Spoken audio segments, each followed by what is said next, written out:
আসসালামু আলাইকুম দর্শকবৃন্দ, আপনারা দেখতে পাচ্ছেন আমাদের পাল্লার কবুতরগুলো ইতিমধ্যে ছাড়া হয়েছে আর ছাড়া হচ্ছে এবং কবুতরগুলো আস্তে আস্তে আকাশের দিকে উঠতেছে। আমি একটু স্লো মোশন করে দিয়েছি আপনাদের দেখার সুবিধার্থে।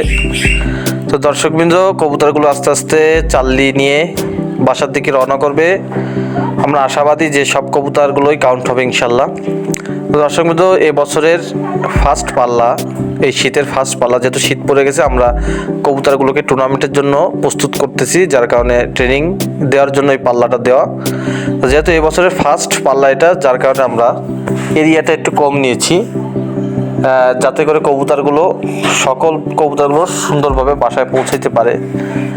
যেহেতু প্রথম পাল্লা, এই জন্য একটু কম এরিয়া নিয়েছে। এর পরবর্তী পাল্লায় আমরা আর একটু বেশি এরিয়া নেব। এখানে হচ্ছে আমরা 10 কিলো দূর থেকে ছাড়লাম কবুতরগুলো সব সুন্দরভাবে চালিয়ে নিয়ে নিয়েছে। সুন্দরভাবে এখানে কিছু সময় চক্রাকারে ঘুরবে, তারপরে বাসার দিকে রওনা করবে আশা করি। তো দর্শকবৃন্দ, কবুতরগুলো বাসায় গেলে আমি কবুতরগুলোর আপডেট দেওয়ার চেষ্টা করব, কতগুলো কবুতর কাউন্ট হলো বা কতগুলো ছাড়লাম। তো তত সময় চ্যানেলটি সাবস্ক্রাইব করে পাশে থাকবেন এবং ভিডিওটি ভালো লাগলে অবশ্যই একটি লাইক, কমেন্ট এবং শেয়ার করবেন বন্ধুদের মাঝে। দেখা হবে পরবর্তী কোনো ভিডিওতে। তত সময় ভালো থাকবেন, সুস্থ থাকবেন। আল্লাহ হাফেজ।